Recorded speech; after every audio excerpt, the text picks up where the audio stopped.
combined 7 ARCA Menard Series starts, 5 wins, 2 second place finishes. Not too shabby. Tell me a little bit about your day. I know people have asked you if you even broke a sweat out there, but it looked like it was just a Friday night cruise for you. Yeah, I had a really good car underneath me, and made my job a lot easier. Once I got out on those restarts, I'd run 2 laps hard and kind of just cruise for whatever to the end of the race or to the break. So that was a nice race after a lot of stressful races we've had this year. To have one that kind of came a little bit easier. So it was a credit to my team and everyone around me who made that possible. I had 4 spotters out there, 1 including Jesse. So it was all spotter, I think he'd say. So I heard you say you were at 70%. I'm assuming we'll see you at 100% tomorrow, but I think if I was one of your competitors out there and heard you were at 70, that would be a little demoralizing. That has to be part of your tactic.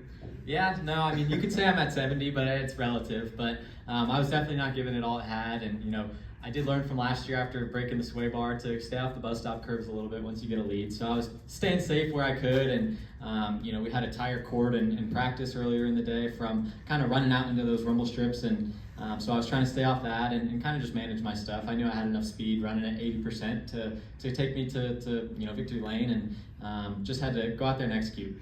All right, we'll open it up for questions, and we'll start right here with Nathan. Nathan Song, Speed Sport. Does this make up for last year?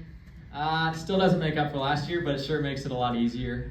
Last year was tough, especially being my first race. You want to win your first one so bad, and it's frustrating. But if I win tomorrow, I'd say that makes up for it. And I mean, when you have a race like this, I mean, obviously you're the dominant car. You lead all 41 laps. I mean, is that fun for you? I mean, would you almost in a sense prefer that it's closer, or do you just enjoy dominating races more than a race that comes down to the wire like some of the other races that you won this year?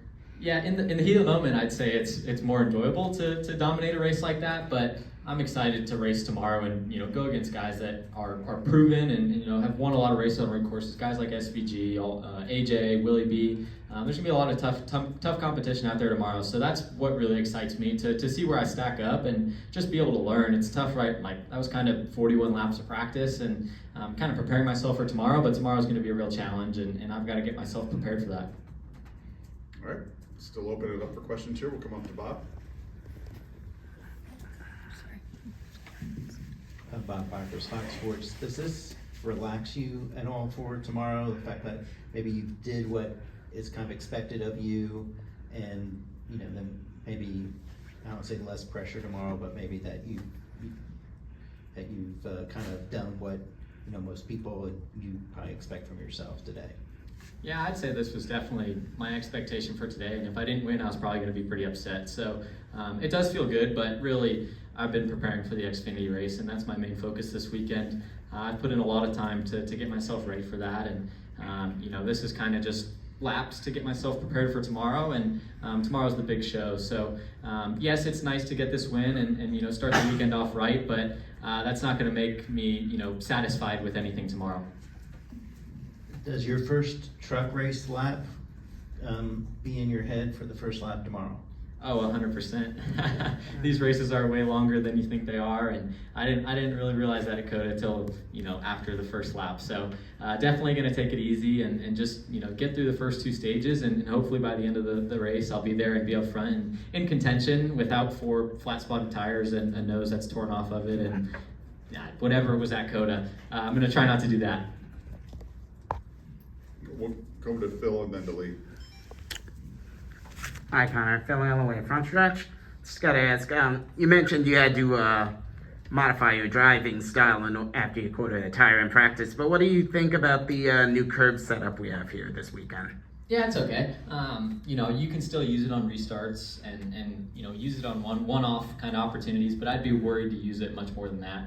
It's pretty rough out there and it's really dirty. So if it gets cleaned off, maybe it would be usable, but for our race, we didn't have enough guys going out there to clean it off and make it usable. So we'll see what happens tomorrow, but I'm not sure if I love it. I really enjoyed this track with all the runoff and especially the bus stop. The bus stop's really fast now, and it kind of took away some of the character of it. So it's still you got to go out and maximize what you got. But if I were to pick one, I'd say I prefer last year better. Mm-hmm. Now, you mentioned today was 41 laps of practice for you. what can you actually take away from this ARCA car and apply it to the Xfinity car, knowing that you're going to have a bunch more horsepower and less downforce? Yeah, I mean, there's still certain things. I was out there kind of experimenting once I got out and had enough of a gap. I wanted to try different stuff and check stuff off the box, or check the boxes off for stuff that I wanted to try tomorrow. So I only got 20 minutes of practice tomorrow, so not as much time as I had today, and it was good to kind of get those kind of question marks out of the way, and I kind of feel a lot more confident going into tomorrow than I did going into today. Okay, thank you. And we'll send it over here to Lee and then to Chris.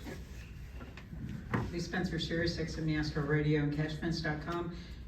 What have you done to get ready for the Xfinity short of the simulator? Ask people questions. There's so much that you can do, but I don't try to overthink it. I mean, at the end of the day, you're going out and driving a race car, and the biggest thing is just gonna be execution and not trying to do too much too soon or trying too hard, whatever it may be. The biggest thing I've done is simulator, but watching old races and talking to the guys who have run Xfinity races here before, and just kind of see what their mindset is, and guys who have run ARCA and Xfinity and kind of what the differences are. So there's a lot that goes into it, but one thing I try not to do is put too much pressure on myself to succeed, right? I just want to go out there and have a good, clean day and make the most of it. I don't want to put any expectations on myself that, I got to go finish top 5 or whatever it may be. I just want to go out and run all the laps and learn, because, I've got 37 Xfinity races ahead of me, and this is just one of them. I don't have to go out and win, but, I know if I go execute, then I'll have a shot at it. You've won all but one of your starts in ARCA. What have you learned from this series that has prepared you for the next step in Xfinity? Yeah, I've learned a lot. This is my first season running a stock car on, ovals that are longer than half a mile, and it's a lot different. And I've had times where I didn't feel comfortable, and it's good to have those moments where you're uncomfortable on a smaller stage, right? If you go up to the Xfinity Series and you're uncomfortable in the Xfinity Series, everyone's watching. So it's good to get that experience in ARCA where, I can kind of learn at a lower level and not really worry about having to go out and win every race, because I'm not proving myself to anyone. I already have a ride for next year. I just want to go out and learn as much as I can, run all the laps, and that's kind of been my main focus this year. And it's kind of taught me that, if you go out and learn and not put too much pressure on yourself, you can go out and win a lot of races. And you talked about running against SVG and Willie B and Joey Logano, other people.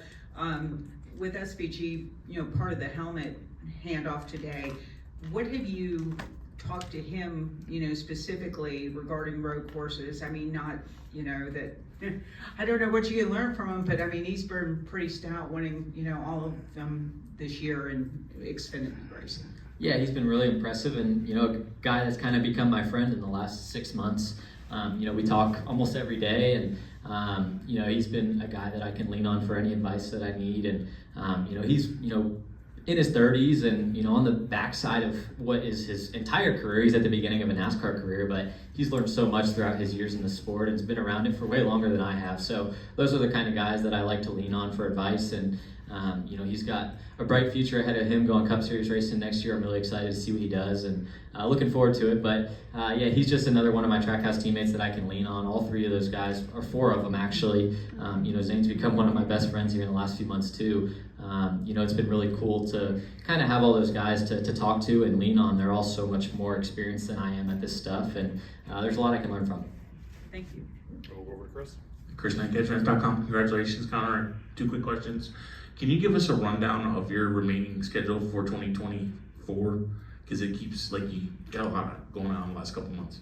Yeah, I've got tomorrow, including tomorrow's Xfinity race. I've got 4 Xfinity races left, 4 truck races, 3 ARCA races after today. I've got 2 more LMP2 races, and that's all from now till Phoenix. So I'm racing every weekend, and it's gonna be busy, but a lot of cool stuff ahead of me, and a lot of learning ahead of me too. It's maybe not gonna be as much winning as I've had at the beginning of this season, but it's all preparing myself for next year. Which truck races are you doing? I've got Bristol next weekend, Talladega, Martinsville, and Homestead. Okay, and then you're going for a championship next week at Bristol Motor Speedway. And are you pretty relaxed? Do you feel like you just have to go there and do what you've been doing all year, or is there going to be any pressure to bring home that championship? No, there's no pressure. I obviously want to go out and win the championship, and I'm going to do everything I can to do that and race smart to bring it to the finish. And have a clean day. But I just want to keep doing the same thing I've been doing all year. It's worked for me to this point, and I wouldn't change anything for one race. And let's look ahead to next weekend at Bristol. As you said, doing double duty, going for that ARCA Menards East Championship, not only for yourself, but how important is it for you to deliver that championship to Mark Webb, Shane Huffman, and that PRG team?